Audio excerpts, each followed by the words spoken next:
What's up, party people, and welcome to Stoniecast number 166 and season 5, episode 28 of Thoughts and Hunches, making money in bunches and sucker punches. It's your boy Stony coming back at you for the 166th time and coming to you from the Hyatt-centric in downtown Music City, right over my shoulder here. You can see the backdrop. I'd like to personally welcome all of my fellow hoodlums, shady characters, lowlifes, scumbags, heathens, scoundrels, altar boys with unhealthy relationships with their priests, hustlers, wise guys, people that give themselves nicknames and speak in the third person. An unacceptable practice, by the way. Foul-mouthed, raging alcoholics, MLB players that have got into a fight with Bryce Harper. You know who you are, and I thank you for watching. Cheats, disasters that take pride in a $4 profit of the NBA. Also, very, very, very frowned upon. Gangsters, fienders with abusive language, and degenerates. Let's face it. Basically, anybody with a massive gambling problem. All right? If you're new to the show, hey, congratulations. You probably fit into one of or more of those categories. So welcome, because you're now one of us. One of us. One of us. Gooba Gaba, one of us. We accept him, one of us. Sorry, sometimes I get a little carried away for a moment. Hey, make sure to hit the subscribe button right down here in the lower right-hand corner so that way you can get notified every time I put out a new video. To spread the word is also very easy. Just tell other scumbags and degenerates that you know to go to YouTube and enter Thoughts and Hunches right here in the search bar. That'll take you to my page so you can get dialed into everything I give you. Also, if you're new to the channel and you don't know what's what with the channel, it's college and pro football winners, MLB playoff winners, and college basketball winners. The books don't expect a guy like me to deliver this many winners. I'm an outlier and I'm a disruptor. I'm like the Beastie Boys. I disrupt. Step inside the party, disrupt the whole scene. That's right. That's precisely what I do. I go to the mattresses every single week to get you the info in order to get you to the window with a ticket to cash. Now, before we get to the picks, as usual, I have some thoughts. Give me all you got. Listen, give me all you got. Never gets old. It just doesn't. ESPN is canceling their relationship with Major League Baseball. ESPN was paying $550 million per year to MLB, and this will be the last year that ESPN will have MLB. They've had it since 1990. The $550 million included Sunday Night Baseball and a wild card series in the postseason. Comparatively speaking, Fox pays around $728 million for regular season playoffs in the World Series. Warner Brothers Discovery, which includes TBS, True TV, and Max, pays around $535 million for its package. Apple got Friday Night Baseball doubleheaders for $85 million per year. The point of contention here came with MLB not being happy with ESPN's coverage of the sport when compared to the NFL and the NBA. ESPN, on the other hand, is dissatisfied with the disparity of value it pays compared to the league's other partners. ESPN's in some serious trouble, all right? They paid $2.6 billion for 1/3 of the NBA, along with Amazon, who paid $1/3 of a billion, and also paid 2.6, and NBC Universal also paid 2.6. ESPN is clearly panicking. The NBA ratings have collapsed, and now the ESPN bigwigs are worried that they paid too much money for the NBA. How can ESPN justify paying that much money for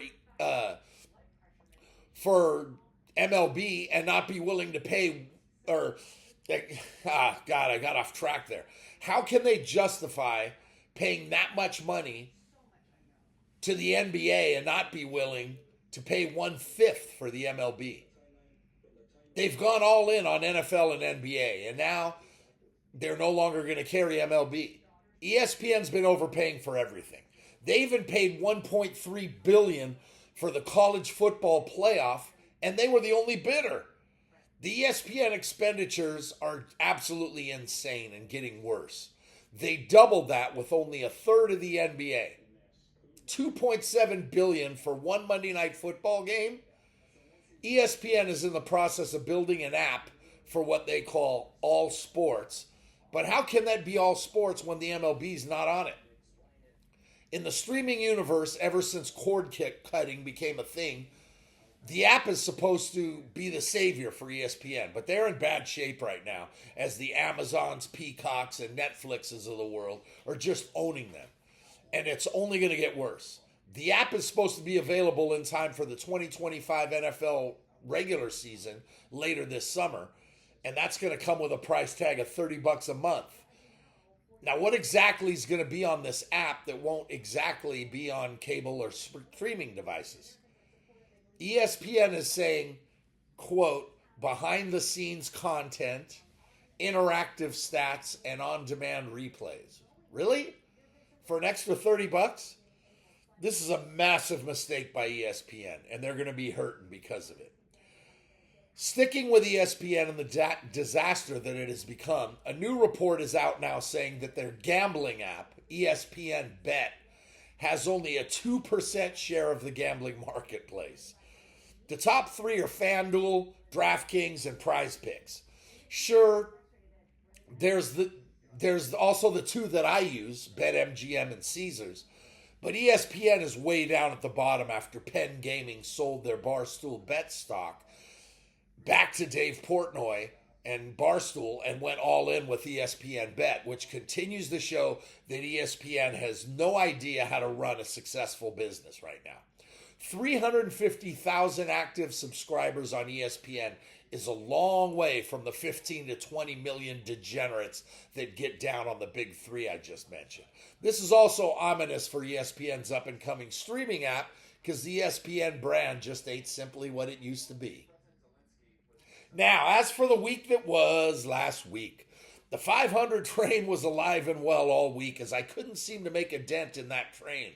A 13-13-1 Saturday wasn't good, but I did come back and turn it out late with a couple of sprinkles and a winner on the Degenerate Special, which, if played correctly, made up for your losses. Hence the term, late night get right. Let's take a look at the updated numbers. Last week, 47 wins, 43 losses, 2 pushes. That's 52.22%. Right around the break-even mark for the week, but it's not what I'm used to.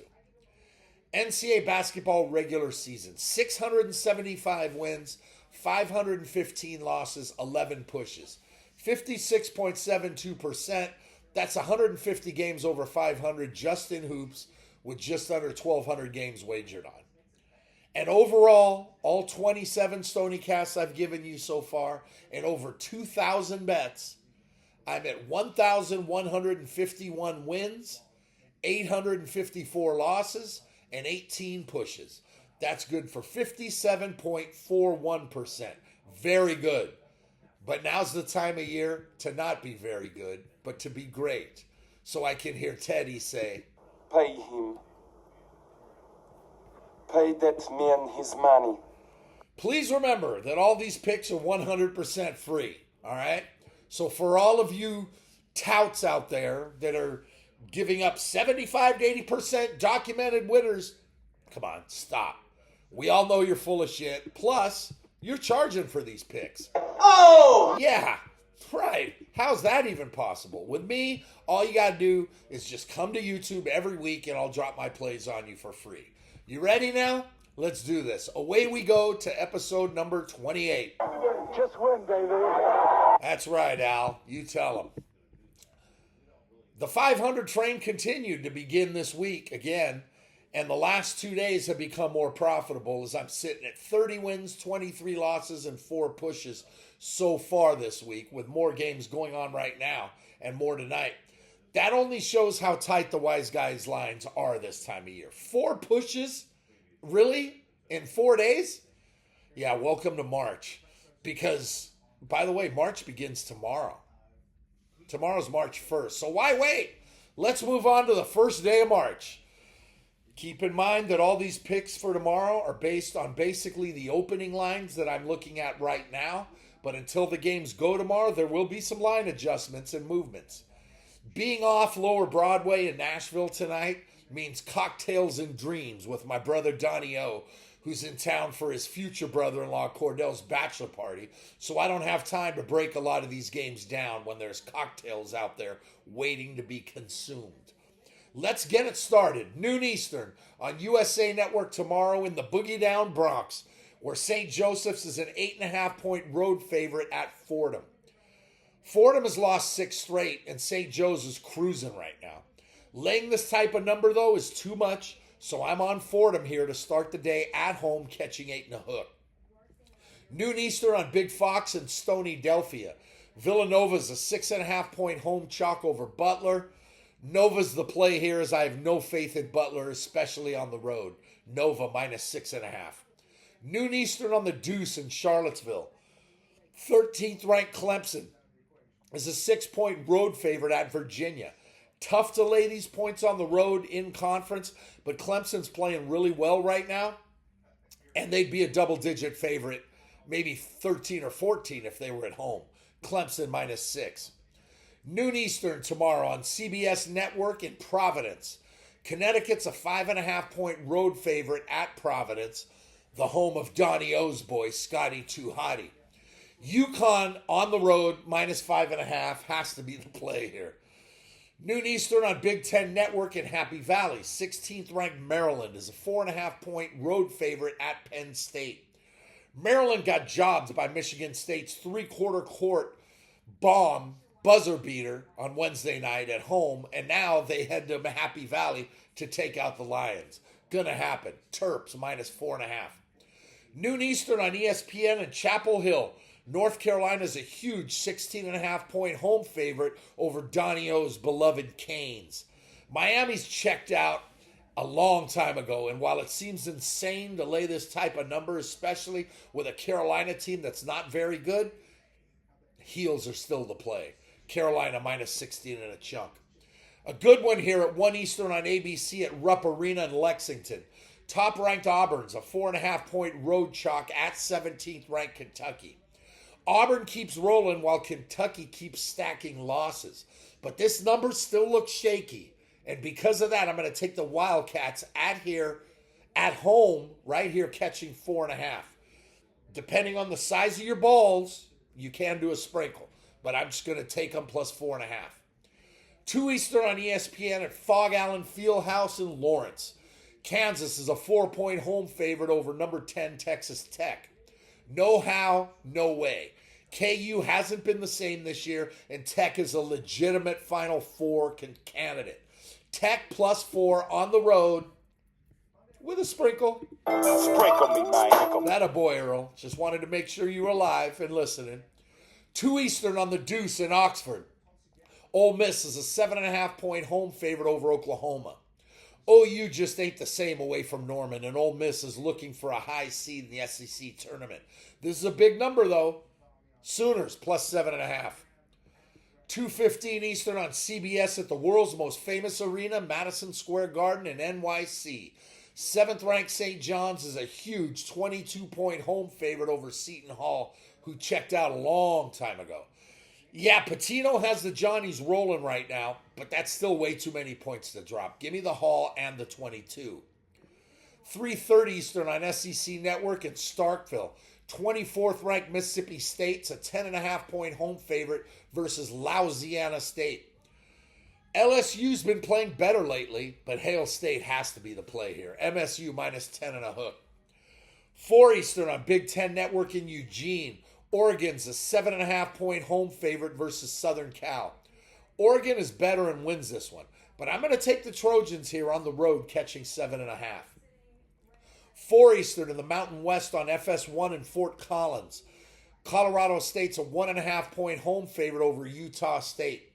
2 beasts of the Mountain West that will both be dancing next month need this one to solidify their position.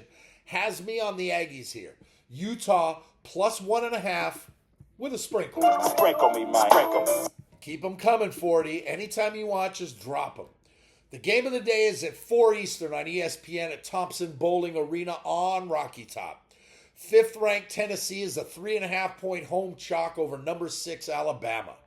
Two teams with eyes on a number one seed in a few weeks. Get after it. And I'm on the Vols here at home laying the short number. 4:30 Eastern at the Cintas Center in the Queen City. Xavier's a 1.5-point home favorite versus Creighton. Xavier needs this one more than Creighton, but the Blue Jays are still the play here. Give me Creighton plus 1.5 with a sprinkle. Sprinkle me, man. There you go. Stay alive, Earl. 4:30 Eastern on CBS in H-Town. Fourth-ranked Houston's a 15.5-point home favorite versus Cincinnati. The Cougars are once again seeking a trip to the Final Four and just might get there, but they don't win this one by 16. They win, but I'm going to take the Bearcats at 15.5. 5 Eastern on the ACC network in the Silicon Valley. Stanford's a 1.5-point home favorite versus Southern Methodist. This one has the makings of a really good one, and I'm on Stanford here on the farm minus 1.5. 6 Eastern on the Deuce at the KFC Yum Center. 19th ranked Louisville's 11.5-point home favorite over Pittsburgh. Pitt's hopes are reeling, and a blowout in Louisville ain't going to help. Cards minus 11.5. 6 Eastern on SEC Network, right up the road here in Music City, in a game that I would normally be attending if I wasn't going to the Grand Ole Opry tomorrow night. 14th ranked Missouri's a 2.5-point road favorite at Vanderbilt. Missouri's the hot team in the SEC right now, and they've beaten a lot of schools, but Vandy's feeling themselves, especially at home. Anchor down. Commodores plus 2.5 at home with a sprinkle. Sprinkle me, man. There you go. 7 Eastern on ACC Network in Durham. Second-ranked Duke is a 24.5-point home chalk versus Florida State. Duke is clearly eyeing a national championship, and FSU is just flat out struggling. Struggling. What was that, Joe? Struggling. Come on, one more time, Joe, for good luck. Struggling. Thanks, Joe. Appreciate that. This is a big number, though. I don't give a shit. Blue Devils minus 24. Lay every fucking one of them. 8 Eastern on the Deuce in Austin. Texas is a 6-point home favorite versus Georgia. Neither team's been impressive, but they both need to open some eyes coming down the stretch for the selection committee. Horns win, but Dogs cover. Georgia plus 6. 8 Eastern on Peacock in our nation's capital. 21st ranked Marquette's a 5-point road chalk at Georgetown. Marquette's just simply the better team, as Georgetown hasn't looked right the last few weeks. Marquette minus 5. 8:30 Eastern on SEC Network in Gainesville. Third-ranked Florida's an 8.5-point home favorite versus number 12 Texas A&M. Both teams have some puzzling losses lately, but the Gators are the team to beat here, especially at the O'Connell Center. Florida minus 8.5. 9 Eastern on ESPN in Ames. 9th-ranked Iowa State is a 4-point home chalk versus number 22 Arizona. Zona's very dangerous as the season moves on, and they can trip up a lot of teams, not only in the Big 12 tournament, but in the Big Dance as well. I don't give a shit right here. ISU's loaded. Cyclones minus 4. 10 Eastern on the Deuce in Provo. 25th ranked Brigham Young's an 8-point favorite over West Virginia. Once you get the Mountaineers out of Morgantown, they're just a different team, while BYU's just rolling. Cougars minus 8. And finally, this week's Degenerate Special, in which don't mean to brag or draw attention to myself, shout out Clay Travis, but I have hit 5 of my last 6. This one goes at 11 Eastern on the Hilltop. On ESPN in the city by the bay. Gonzaga's a 9.5-point road chalk at San Francisco. Sorry, this may be a trap, but I just don't see it. Right now, USF is simply a better team than Gonzaga. If you're going to give me 9.5, I'm going to take every single one of them. USF minus 9 and a chunk. Plus 9 and a chunk to close the week. That's 26 plays to get this train rolling and post another winning week. Make sure to check the comment section for daily hoops picks and check back next Friday as Stoniecast number 167 will be coming out at you. So until then, just remember, if you want to win big, you got to bet big. You can't go broke taking a profit. Scared money don't make money. For me, the action is the juice. The difference between winning and making money is that anyone can win betting chalk, but you can't make money unless you take the dogs. Do you want to win or do you want to make money? You can't do both. You choose. There's money on the streets that can't be ignored. And finally, good luck to you. And Gooch, still miss you, my brother. Every day and always. Pay him. Pay that man his money.